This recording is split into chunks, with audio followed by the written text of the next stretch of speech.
Kumusta mga kaboxing? This is Boy Kalawang TV. So muling binanata na naman po ni former 3 Division World Champion John Riel Casimero itong kanyang matagal na hinahamon na si current undisputed World Super Bantamweight Champion na Naoya Inoue sa kanyang post na video sa mismong social media account nito na Cuadro Alas It's My Boy.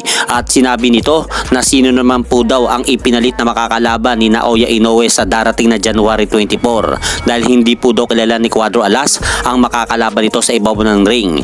At pakinggan po natin mga idol ang eksaktong sinabi ni former 3 Division World Champion John Riel Casimero na makakapalit na makakalaban ni Naoya Inoue. At courtesy na rin po ang video na ito sa Cuadro Alas It's My Boy. Ngayon si Cuadro Alas, hingin natin kung ano yung masasabi niya tungkol sa kalaban ni Naoya Inoue. Tol, daming daming sombrero Dami yan Lahat ba may sombrero na? Order na. Tol, may tanong ako sa'yo, Tol.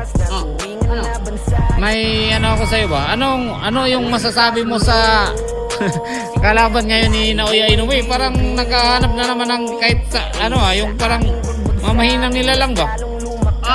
Naoya. Oo. Isa na naman yung pinalit mo ng Naoya. Akala ko ba ikaw yung pinakamalakas? Yung pinalit mo sa kalaban mo, hindi naman natin kilala yun. Sino ba yun? Na tayo Kabistuhan na. Gustuhan na tayo Uy, Naoya Inoue.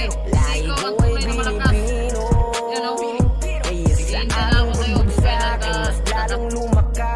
At sa kabilang balita naman po mga idol, kung matatandaan ninyo, nakatakdang maglaban sana sina current Unified World Super Welterweight Champion, the Towering Inferno Sebastian Pondora at former Unified World Welterweight Champion Errol The Truth Spence Jr. sa buwan ng Oktubre ngayong taon. At na-i-adjust nga po muli ang buwan ng laban nila ngayong buwan ng March 29. Pero ayon po dito sa inilabas na balita ng ESPN, mukhang ayaw na pong labanan ni Sebastian Pondora itong si Errol Spence Jr.